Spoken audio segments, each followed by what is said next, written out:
안녕하세요. 나는 나 방송 오늘이 벌써 이제 12번째 시간이 되었네요. 저는 구조대를 애타게 기다리고 있는 박인철입니다.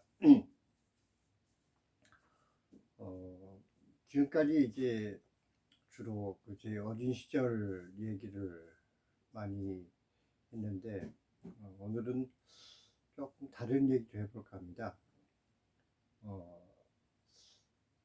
반야심경 하면은 뭐 불교 신자든 아니든 이름은 누구나 다 들어봤을 텐데 가장 많이 알려진 구절이 뭐 아지아제 바라아제 하는 끝부분에 있는 그 주문일 거고, 그 다음에 이제 유명한 구절이 뭐 색즉시공 공즉지색 하는 부분일 것입니다.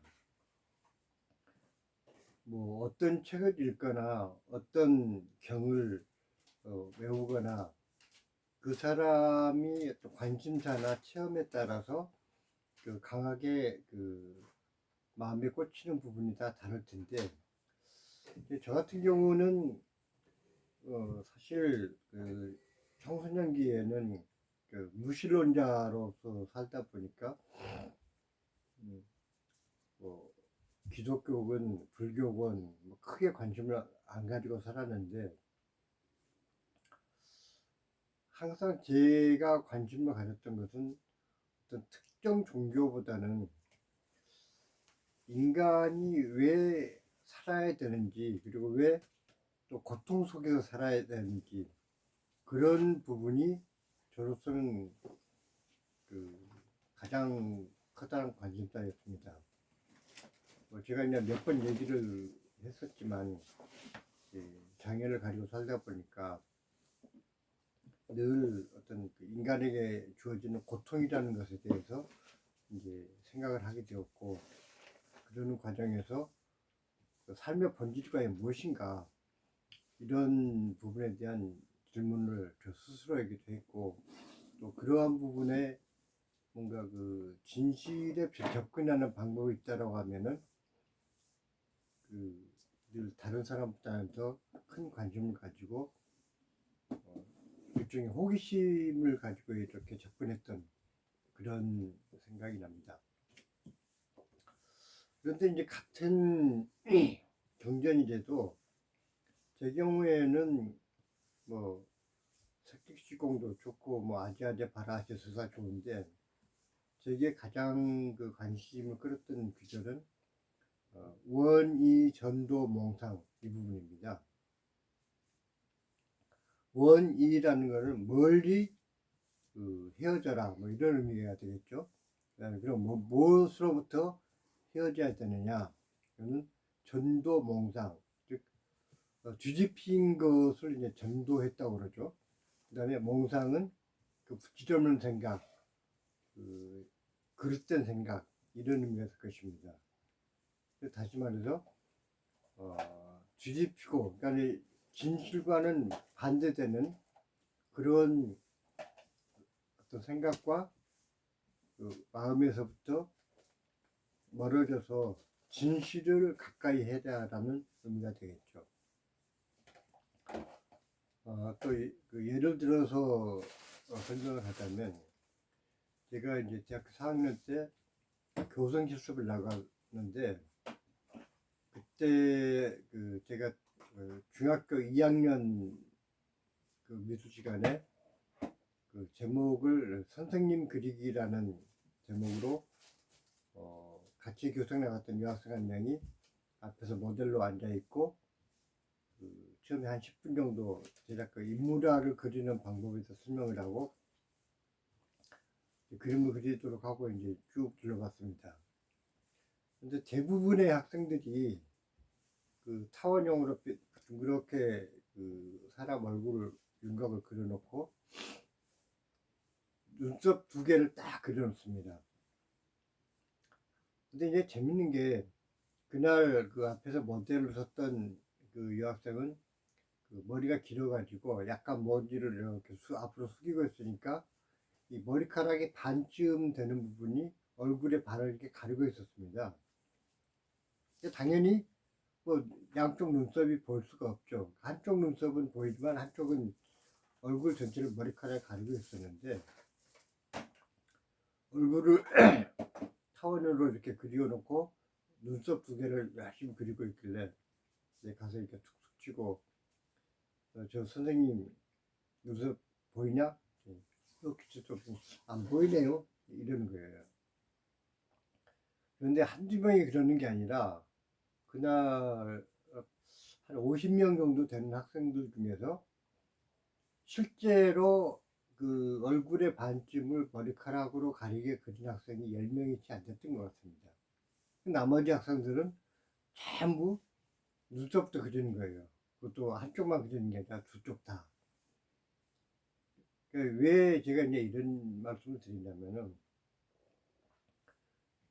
중학교 1, 2학년들이 뭐 그림을 얼마나 잘 그리겠습니까만은, 문제는 분명히 내가 관찰해야 될 대상이 눈앞에 뻔히 보이고 있고, 그거를 뭐 못 보게 누가 가리고 있고 아닌데, 많은 학생들이 그 주어진 대상에 대한 관찰을 하는 게 아니라 평소에 사람은 이렇게 생겼지라고 관념 속에서 그림을 그리고 있었다는 사실입니다. 다시 말해서 전도몽상, 즉 뒤집힌 생각, 잘못된 생각을 가지고 사물을 보고 있었다는 것이죠. 그러니까 봤다기보다는 그냥 막연하게 생각을 하고 있었던 것입니다. 그리고 그것을 실제 주어진 사물과 전혀 상관없이 그림을 그리고 있었던 것이죠. 실제로 보니까 한 40명 이상 되는 학생들이 그런 식으로 양쪽 눈썹을 열심히 그리고 있었고, 제대로 그 관찰을 하면서 그린 학생이 10명이 채 안 됐던 것 같습니다.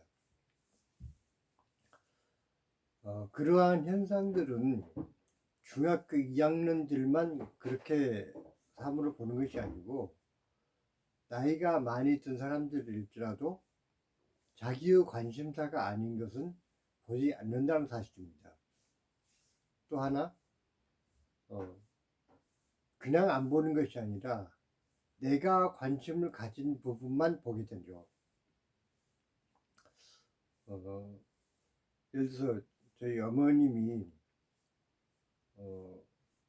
제가 이제 대학을 다니고 있을 때 하시는 말씀이, 옛날에는 화실이 뭔지도 모르고 살았는데 아들이 미대를 다 가고 나니까 맨 보이는 게 길거리에 화실 간판밖에 없더라, 그런 말씀 하시더라고요.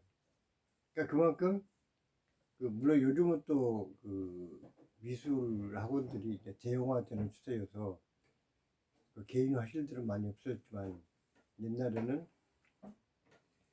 미술대학을 졸업한 사람들이 딱히 직장을 잡지 못했을 때 개인 작업실을 차려놓고 거기서 학생들을 가르치면서 이제 후배들을 양성하고, 그러면서 화실이라는 간판을 내걸고 작업들을 하곤 했었습니다. 그러다 보니까 화실이라는 간판들이 많이 있었지만, 그러니까 미술과 관련이 없는 사람들은 뭐 그런 것들이 있거나 없거나 무관심했겠죠. 그렇지만은 내 아들이 미술대학을 다니다 보니까 그 화실이라는 간판이 그렇게 많이 눈에 띄었다는 것입니다. 결국 우리는 내가 가진 관심, 거기에 맞는 부분만 그 감각기관이 기능을 하겠다는 것입니다. 시각만 그런 것이 아니고 청각도 마찬가지입니다. 라디오를 옆에 켜놓고 게임을 하다 보면 라디오에서 무슨 얘기를 하는지 전혀 알아듣지 못합니다. 그러니까 분명히 라디오에서 뭔가 소리는 나고 있는데 그 내용이 무슨 얘기였는지는 알아듣지 못하는 것이죠.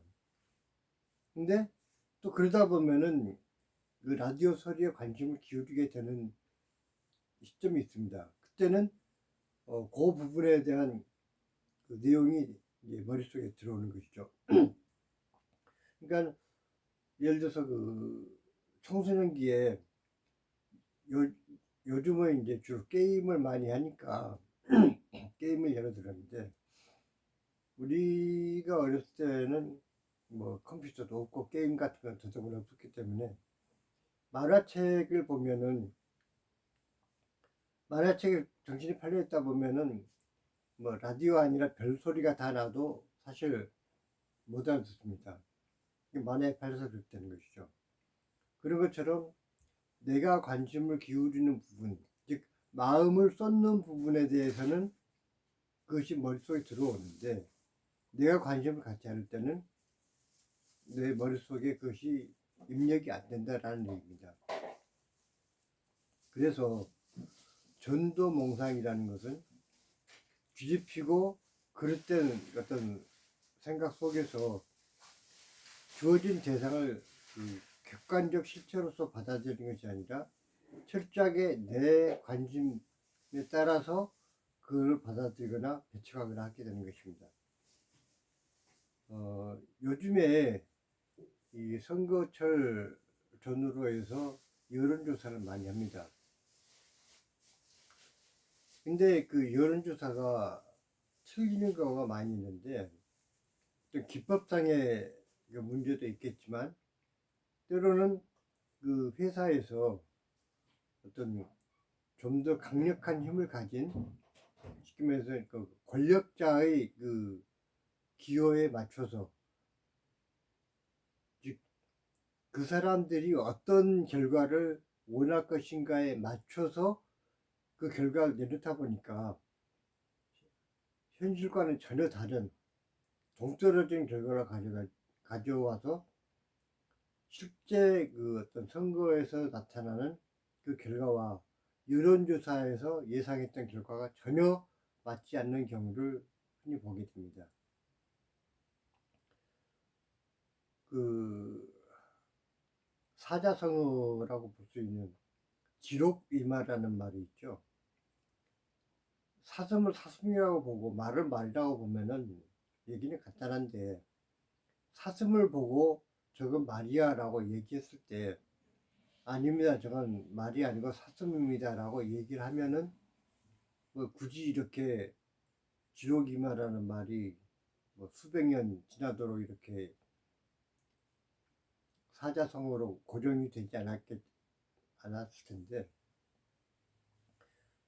그런 말들이 아직까지 이렇게 전해져 오는 이유는 그 지록이마라고 이야기하는 그 황제의 주변에 있던 사람들이 그 황제의 권위에 짓눌려서 감히 진실을 얘기할 용기를 내지 못했던 것이죠. 바로 그 반야신경에서 얘기하는 원의전도몽상이라는 것은 그런 왜곡된 어떤 그 시각, 그 본질에 대한 그릇된 판단을 경계하는 것이라고 볼 수가 있겠습니다. 옛날에 성철 스님이 얘기했던 산은 산이요 물은 물이다라는 얘기가 많은 분들에게 그 삶의 본질을 진실되게 이야기한 것이다라고 칭송을 받았던 이유도, 있는 그대로의 그 본질을 왜곡되지 않게 표현했다라는 그런 의미일 것이라고 생각이 됩니다. 저는 그렇게 깊이 있게 수행을 하지도 못했고, 견성이라는 체험도 못했기 때문에 그 언어의 깊이가 과연 어느 경지인지는 모르겠지만, 많은 스님들이 그러한 그 성철 스님의 표현에 대해서 칭송을 하는 이유가 바로 진실을 진실 그 자체로 보는 그런 것들에 대한 칭송이 아닌가라는 생각이 듭니다. 따라서 우리가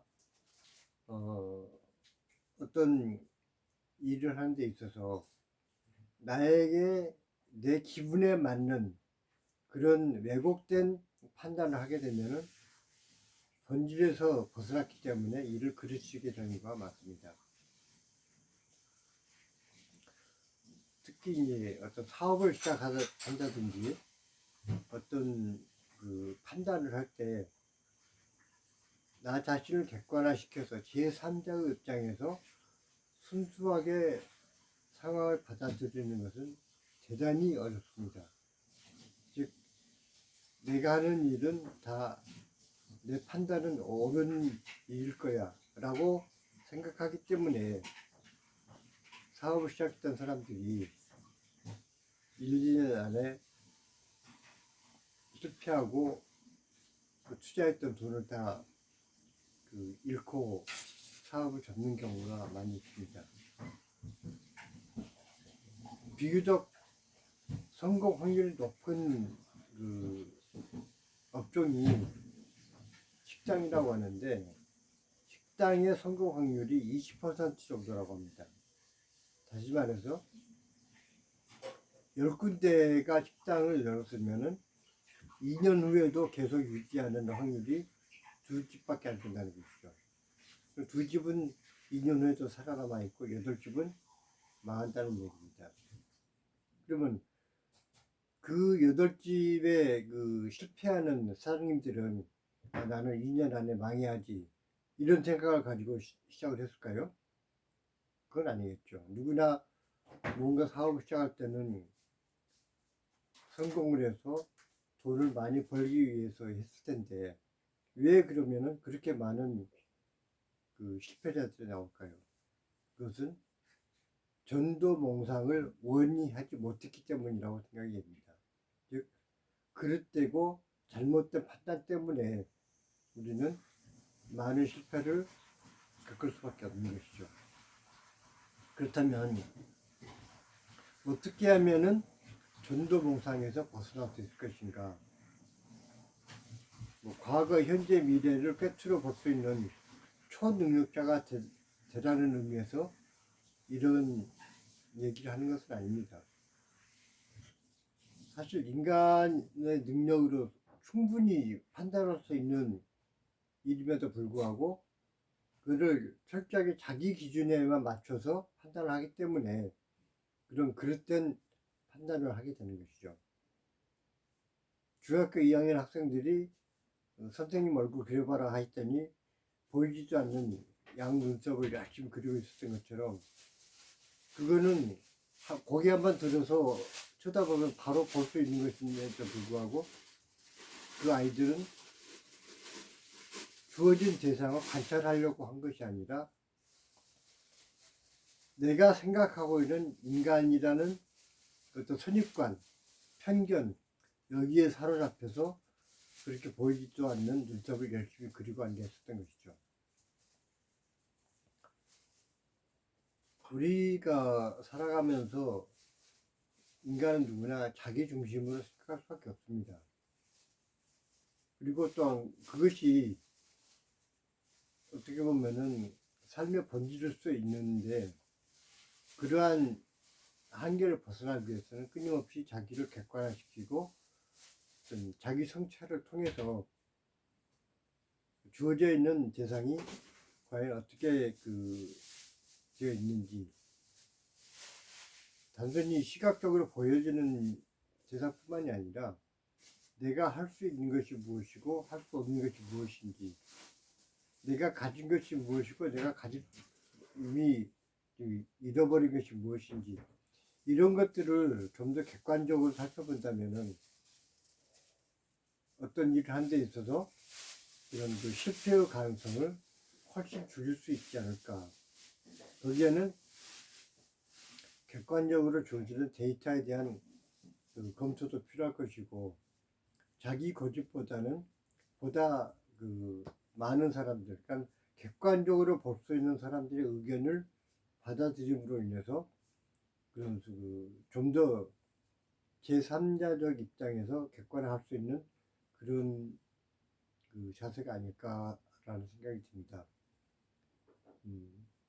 이렇게 말씀드린 저 자신도 젊은 때를 돌아보면 숱하게 많은 실패를 겪었고 그 실패의 가장 큰 원인은 결국은 내가 욕심을 부렸기 때문에 그 객관적 상황 파악을 놓쳤던 것이 실패의 원인이 아니었던가라는 생각을 하면서 저 자신의 어떤 반성과 함께 늘 주어진 대상을 객관적으로 살피는 노력이 필요하겠다는 의미에서 말씀드려봤습니다. 감사합니다.